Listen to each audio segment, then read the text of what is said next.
जय श्री महाकाल। मेरा नाम है धीरेन्द्र और लगातार साधु संत महात्मा तपस्वी अघोरी औघड़ एस्ट्रोलॉजर जो होते हैं उनकी वीडियो लेके आता रहता हूँ। अभी मैं माता जी के पास आया हूँ जिनका नाम है मोहिनी। तो इनसे तंत्र क्रिया के बारे में जानते हैं, क्या होती है, कैसे होती है। और बहुत सारे जो लोग हैं वो भी बताते हैं, लेकिन आज ये बोलती हैं कि वो सारी चीजें जो होती हैं वो सत्य नहीं है, कुछ ऐसी भी घटनाएं होती हैं। तो उसके बारे में जानते हैं। जय श्री महाकाल। जय श्री महाकाल। आप सबसे पहले तो मुझे ये बताइए कि जैसे तंत्र क्रिया में आपको कितना समय हो गया? 10 साल। 10 साल की उम्र से। अच्छा।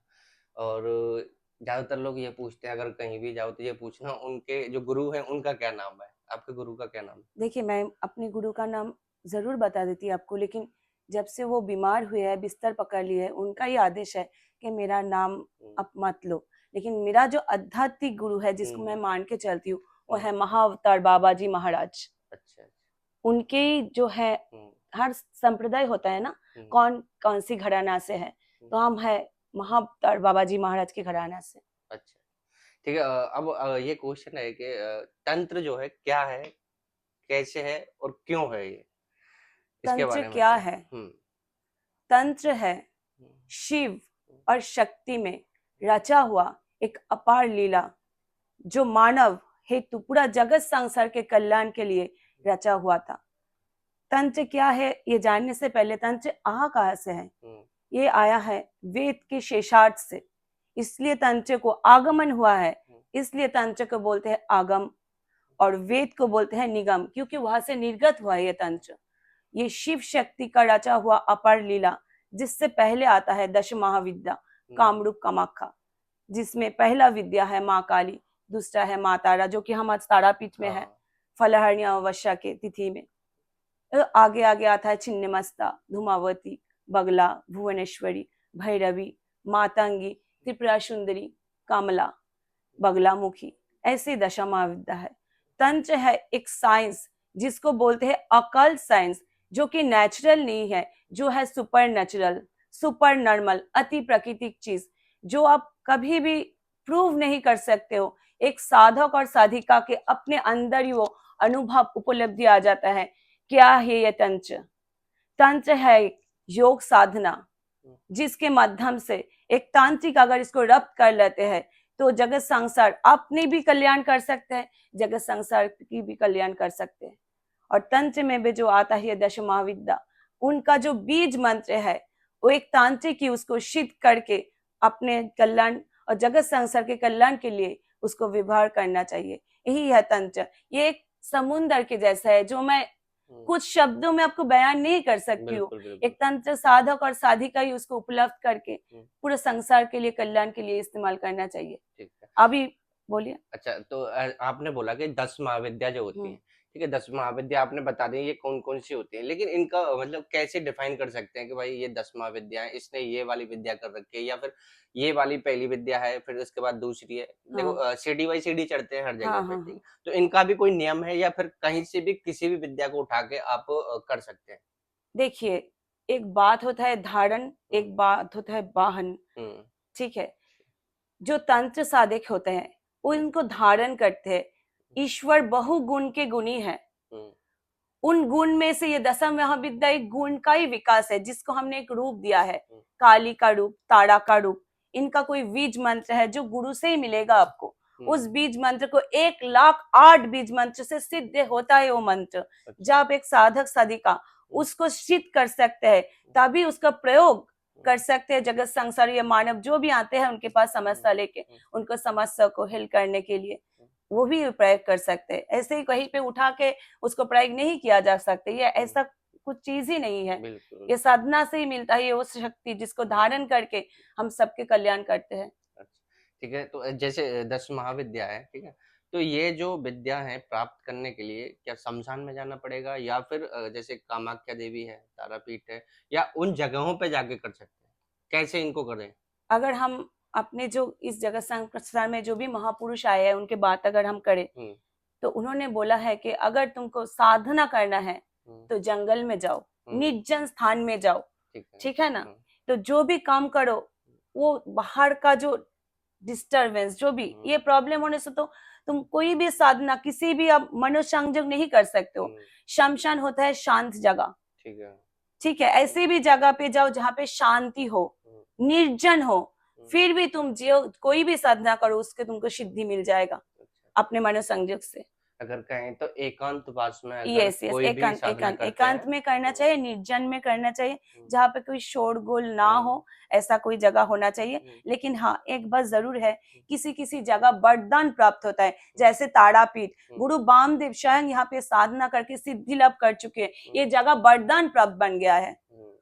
कोई बिल्कुल। कोई जगह होता है ऐसा, उस जगह का अलग महत्व होता है, जहाँ पे हम साधक साधिका विशेष तिथि में आते हैं, वहाँ पे आके ऐसा कुछ साधना करके कुछ करने की कोशिश कर रहे हैं, अपने भी कल्याण कर रहे हैं, दूसरे जो भी आते हैं अपना समस्या लेके, प्रॉब्लम लेके, उसका भी कोशिश कर रहे हैं कि उनका भी भला हो, अच्छा हो, ऐसा ही कुछ है। क्या हिल गया क्या? इसमें भी प्रॉपर आ रहा है वैसे तो।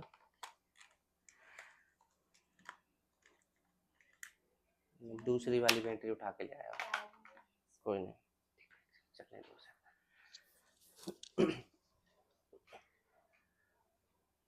अगर जैसे मान के चलो शमशान की अगर बात कर रहे हैं आप, ठीक है, तो जैसे स्टार्टिंग में कोई भी हम महाविद्या या फिर तंत्र क्रिया, कोई भी क्रियाएं अगर हम करते हैं तो डायरेक्टली शमशान में कोई भी इंसान नहीं जा सकता है क्रिया करने के लिए, ठीक है। देखिए, ये तो एक प्रोसेस होता है ना, नॉर्मल आप पकड़ लीजिए, ऐसे कोई भी पैदा होता है, वो क्लास 1 में जाते हैं, इन्फेंट में जाते हैं, आगे आगे बढ़ के फिर वो ग्रेजुएशन करते हैं, पीएचडी करते हैं, तो अचानक तो कोई दीक्षा लेके शमशान में जाके तो नहीं बैठ सकते ना, उसके पहले तो कुछ प्रोसेस होता है, उसका दीक्षा होगा, उसका अपने आप शुद्धिकरण होगा, उसका जो गुरु प्रदत्त जो बीज मंत्र है उसका थोड़ा बहुत आगे बढ़ना होगा, उसको जाप तप करके पूजा सीखना होगा, उसके बाद थोड़े दिन बाद गुरु के आदेश से फिर वो जाके शमशान में बैठ के वो साधना कर सकते हैं। और एक बात है, कोई भी साधक साधिका शमशान में जाके साधना नहीं कर सकते, शमशान को उसको एक्सेप्ट करना चाहिए। देखिए,